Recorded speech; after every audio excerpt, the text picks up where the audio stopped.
ডার্বির আগে হুঙ্কার মোহনবাগান অধিনায়কের। ডুরান্ট কাপে ভারতীয় বায়ুসেনার ফুটবল দলকে 6 গোলে উড়িয়ে দিয়েছে মোহনবাগান সুপারজায়েন্ট। তুঙ্গে দলের ফুটবলারদের আত্মবিশ্বাস। ম্যাচের পর বাগান অধিনায়কের মন্তব্যে আসন্ন ডার্বির প্রসঙ্গ। ডার্বির আগে কলকাতার দুই দলই ফর্মে রয়েছে। বৃহস্পতিবার ভারতীয় বায়ুসেনার ফুটবল দলের বিরুদ্ধে 6-0 গোলে জয়লাভ করেছে মোহনবাগান সুপারজায়েন্ট। তার আগের ম্যাচে ডাউনটাউন হিরোজ এফসির বিরুদ্ধে 1-0 গোলে জিতেছিল বাগান। দুই ম্যাচে কোনো গোল হজম করেনি সবুজ মেরুন ব্রিগেড। ইস্টবেঙ্গলও ভারতীয় বায়ুসেনা ও ডাউনটাউন হিরোজদের বিরুদ্ধে জয়লাভ করেছে। দুটি ম্যাচেই 3-1 গোলে জিতে মাঠ ছেড়েছে লাল হলুদ ব্রিগেড।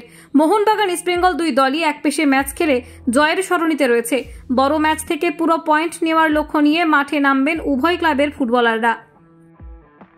গত মরশুমের মতো এই মরশুমেও মোহনবাগান সুপারজায়েন্টের অধিনায়ক শুভাশিস বসু বড় ব্যবধানে জয় তুলে নেওয়ার পর উচ্ছ্বসিত মোহনতলির ক্যাপ্টেন। সামাজিক যোগাযোগ মাধ্যমে তিনি বলেছেন, ভাইদের সঙ্গে মাঠে ফিরতে পেরে দারুণ লাগছে। শুরুটা ভালো হয়েছে, কিন্তু আগামী দিনে অনেক পথ চলা বাকি, এখনো অনেক কিছু করা বাকি, সবে শুরু। এরপরই তিনি তার সোশ্যাল মিডিয়া পোস্টে লিখেছেন, মরশুমের প্রথম ডার্বির জন্য মুখিয়ে রয়েছি, তখন দেখা হবে। কলকাতা 24/7.in।